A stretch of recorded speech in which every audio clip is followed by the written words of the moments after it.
কবিতা তোমাকে চাই, কলমে আনন্দময় কর।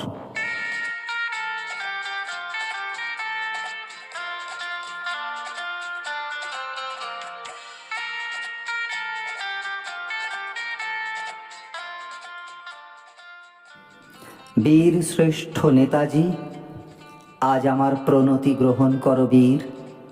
ক্ষমা করো ধৃষ্টতা, অমার্জিত স্পর্ধায় লিখছি তোমাকে চিঠি। মসৃণ ক্যানভাসেও কলমের গতি রুদ্ধ, কারণ অভিযোগের শব্দেরা আজ পরাধীন, অথচ দেশটা স্বাধীন। তুমি ব্রিটিশের চোখে ধুলো দিয়ে এলগিন রোডের গাঢ় অন্ধকার গায়ে মেখে ডুব সাঁতারে সাগর পেরিয়ে কোন সে আলোর স্বপ্ন নিয়ে চলে গেলে? কোন সে আলোর স্বপ্ন নিয়ে তুমি রণাঙ্গনে একা অভিমন্যু? কোন অভিমানে তুমি কর্ণ প্রিয়তম? তোমার রাজত্বের মোহ নেই, রাজা হওয়ার স্বপ্ন নেই, তবুও তুমি ক্লান্তিহীন যোদ্ধা। শুধু দেশ ও মাতৃকার হৃত সম্মান ছিনিয়ে আনার দৃঢ় প্রতিজ্ঞায় তুমি ঝাঁপ দিয়েছিলে কাল স্রোতে। সেই স্রোতে তোমার বীরত্ব, তোমার শৌর্য, তোমার নিরাসক্ত দেশপ্রেমের ইতিহাস সগর্বে যুগ হতে যুগান্তরে বাহিত। তুমি বলেছিলে, তোমরা আমাকে রক্ত দাও, আমি তোমাদের স্বাধীনতা দেব। তোমার যন্ত্রণাময় কৃচ্ছ্র সাধনের লক্ষ্য ছিল স্বাধীনতা। সেই স্বাধীনতায় সংশ্লিষ্ট ছিল বৈরিতাহীন সাম্যবাদ।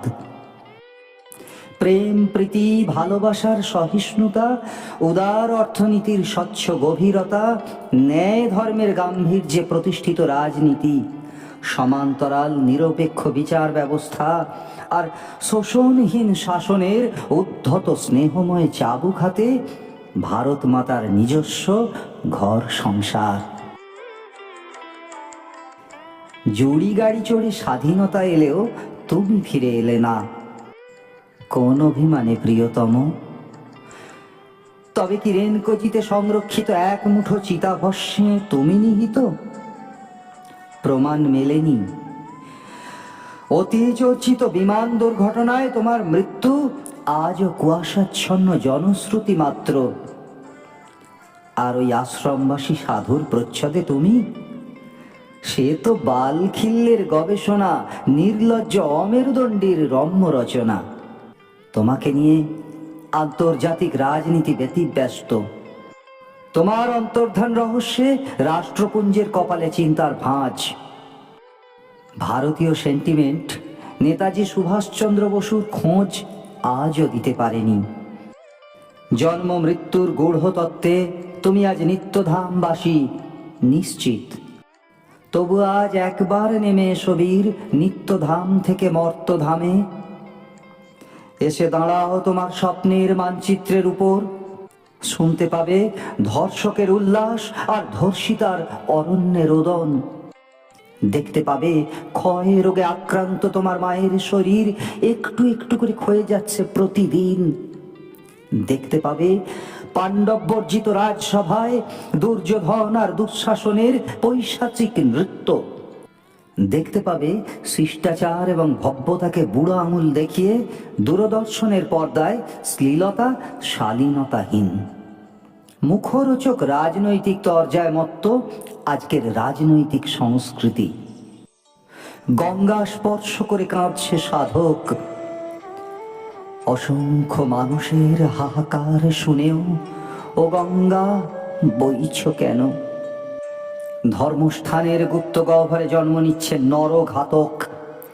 একদা শান্তির খোঁজ ভারতবর্ষ আজ ক্রমশ অশান্তির পীঠস্থান। কদর্য রাজনীতির স্পর্শে দেবতা দ্বিখণ্ডিত।